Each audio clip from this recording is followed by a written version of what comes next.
आज असार 15 गते राष्ट्रिय धान दिवस। आजको दिनलाई हामीले रोपाई महोत्सवका रूपमा पनि मनाउने गरेका छौँ, किनभने धान हाम्रो मुख्य उत्पादन र मुख्य कृषि बाली हो। त्यसै कारण आज हामी धान उत्पादनमा वृद्धि, आत्मनिर्भरता र समृद्धि भन्ने उद्घोषका साथ धान दिवस मनाइरहेका छौँ। यस अवसरमा सर्वप्रथम म सम्पूर्ण किसान दिदीबहिनी तथा दाजुभाइहरूमा हार्दिक शुभकामना व्यक्त गर्न चाहन्छु। कृषिमा आधारित यस प्रतीकात्मक दिवसको आयोजनाले धान उत्पादनमा वृद्धि गरी खाद्यान्नमा आत्मनिर्भरतातर्फको हाम्रो राष्ट्रिय गन्तव्यलाई सार्थक बनाउन मद्दत पुग्नेछ भन्ने विश्वास समेत व्यक्त गर्न चाहन्छु। नागरिकको आधारभूत खाद्य सुरक्षाको प्रत्याभूति गर्नु लोक कल्याणकारी राज्यको दायित्व हो। सोही अनुरूप हाम्रो संविधानमा खाद्य सम्बन्धी हकलाई मौलिक हकका रूपमा व्यवस्था गरिएको छ। यस हकको कार्यान्वयन गर्न खाद्य अधिकार तथा खाद्य सम्प्रभुता सम्बन्धी ऐन 2075 जारी भइसकेको छ। उक्त ऐनले हरेक नागरिकको खाद्य अधिकार, खाद्य सुरक्षा र खाद्य सम्प्रभुतालाई कानुनी अधिकारका रूपमा स्थापित गरेको छ। त्यसैगरी भोकमरीको अन्त्य गर्ने लगायत दिगो विकासका लक्ष्यहरू हासिल गर्न अन्तर्राष्ट्रिय प्रतिबद्धता र कृषि विकास रणनीतिको कार्यान्वयन मार्फत खाद्य र पोषण सुरक्षाको अवस्थामा सुधार ल्याउने हाम्रो राष्ट्रिय प्रतिबद्धता पनि सुस्पष्ट रहेको छ। परापूर्व कालदेखि नै नेपाली समाजमा धानको आर्थिक, सामाजिक र सांस्कृतिक महत्त्व रहँदै आएको पाइन्छ। अधिकांश नेपालीको आधारभूत खाद्य वस्तुको स्रोतका रूपमा रहेको धानको खाद्य सुरक्षाको दृष्टिले रणनीतिक महत्त्व रहेको छ। राष्ट्रिय अर्थतन्त्रमा समेत धानको महत्त्वपूर्ण योगदान रहिआएको छ। यसरी हाम्रो जीवन पद्धतिसँग धानको घनिष्ठ सम्बन्ध कायम रहेको स्पष्ट छ।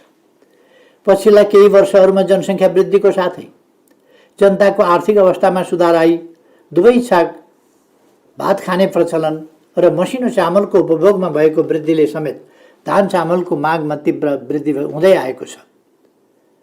तर माग अनुसारको आन्तरिक उत्पादन नहुँदा वर्षेनी ठुलो धनराशि धान चामल आयातमा खर्चिनु परेको छ। यसले मुलुकको परनिर्भरता समेत बढाएको छ। यसै तथ्यलाई दृष्टिगत गरी नेपाल सरकारले प्रमुख खाद्यान्न बालीका रूपमा रहेको धानको उत्पादन वृद्धि गरी देशमा दिगो खाद्य सुरक्षा कायम गर्ने विषयलाई उच्च प्राथमिकतामा राखेर नीति तथा योजनाहरू तर्जुमा गरी कार्यान्वयनमा ल्याएको छ। सिँचाइ सुविधा विस्तार, धान बालीको अनुसन्धान र विकास, सहुलियत दरमा गुणस्तरीय बिउ तथा मलखादको व्यवस्था, प्रविधि विस्तार र किसानलाई प्राविधिक सहायता र ज्ञान उपलब्ध गराउने सार्वजनिक वितरण प्रणालीमा सुधार, न्यूनतम समर्थन मूल्यको घोषणा र कार्यान्वयन जस्ता विषयमा वर्तमान सरकारले जोड दिँदै आएको छ।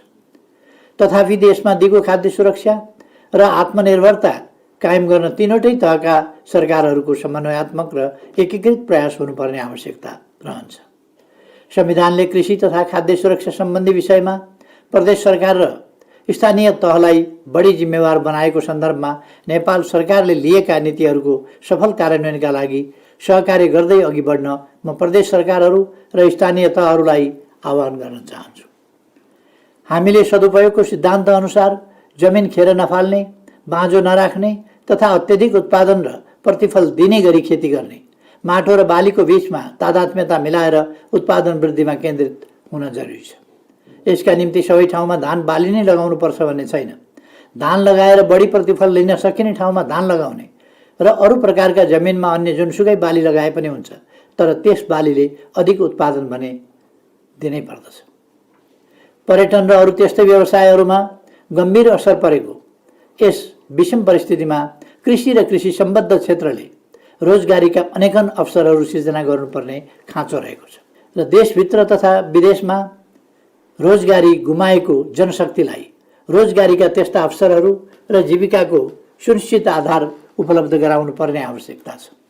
कृषिमा आधारित साना, घरेलु र मझौला उद्योगहरू मार्फत उपभोग्य कृषि वस्तुको उत्पादनमा जोड दिँदै आत्मनिर्भर बन्न ध्यान दिनुपर्दछ। साथै व्यावसायिक प्रयोजनको कृषि उत्पादनमा जोड गरेर आन्तरिक बजार र अन्तर्राष्ट्रिय बजारमा समेत हाम्रो आन्तरिक खपत र निर्यातजन्य उत्पादनलाई यथेष्ट मात्रामा पुर्याएर व्यापारिक कारोबार समेत बढाउनु पर्दछ। यस निम्ति बढी उत्पादन दिने, गुणस्तरीय एवं छिटो फल्ने र पाक्ने बिउ र उत्पादन कार्यमा मेसिन तथा अन्य आधुनिक विधि र प्रविधिको प्रयोगलाई बढाउँदै जानुपर्ने हुन्छ। खाद्य सम्प्रभुताको प्रत्याभूति गर्ने महान दायित्व र सङ्कल्पको कार्यान्वयनका लागि नेपालमा कोही भोकै पर्दैन र कोही भोकले मर्दैन भन्ने वर्तमान सरकारको नारा अनुरूप आधारभूत खाद्य वस्तुमाथि सबै नागरिकको पहुँच कायम गराउन सकियोस् भन्नेमा हामीले विशेष प्रयास गरिरहेका छौँ। यसै हेतुले नेपाल सरकारले प्रमुख खाद्यान्न बालीहरूको उत्पादन तथा उपलब्धतामा वृद्धि, वितरण प्रणालीमा सुधार र खाद्यान्नको उचित उपयोग मार्फत खाद्यान्नमा आत्मनिर्भरता र दिगो खाद्य तथा पोषण सुरक्षा कायम गर्ने नीति लिएको तथ्य पनि सर्वविदितै छ। कोरोना भाइरस कोभिड-19 को महामारीका कारण अहिले पुरै विश्व आक्रान्त छ। यस समस्याले विश्वका अधिकांश देशहरूको अर्थतन्त्र र जनताको जीविकामा ठूलो असर पुर्याएको छ। हाम्रो जस्तो सानो अर्थतन्त्र भएको मुलुकमा यसको प्रभाव झनै ठूलो पर्ने देखिएको छ।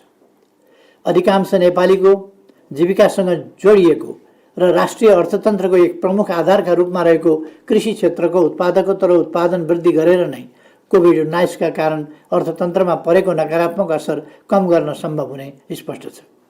कृषि क्षेत्रको विकास र वृद्धि नै हालका लागि समृद्ध नेपाल सुखी नेपालीको हाम्रो राष्ट्रिय आकांक्षा हासिल गर्ने मूल आधार हो। त्यसका लागि कृषिको आधुनिकीकरण, व्यावसायिकीकरण र मेसिनीकरण आवश्यक छ। प्रधानमन्त्री कृषि आधुनिकीकरण कार्यक्रम एउटा महत्त्वपूर्ण र कृषिको आधुनिकीकरण सम्बन्धी बहुआयामिक कार्यक्रम हो। यस कार्यक्रमलाई सफल पार्दै हामीले नेपालमा कृषि क्षेत्रमा एउटा क्रान्ति ल्याउनुपर्छ। कृषि क्षेत्रको विकास र वृद्धि नै समृद्ध नेपाल सुखी नेपालीको हाम्रो राष्ट्रिय आकांक्षा हासिल गर्ने मूल आधार हो। यस दिशामा अझ संवेदनशीलताका साथ सोच विचार गरी अघि बढ्न म सबैमा आग्रह गर्दछु र यस वर्षको धान दिवस उत्साहका साथ मनाउन सम्पूर्ण नेपाली किसान दाजुभाइ तथा दिदीबहिनीहरूमा आह्वान गर्दै शुभकामना व्यक्त गर्न चाहन्छु। यस दिनले कृषि उत्पादन बढाउने राष्ट्रिय आवश्यकता र प्राथमिकता अनुरूप अघि बढ्न सबैलाई प्रेरणा मिलोस्। धन्यवाद।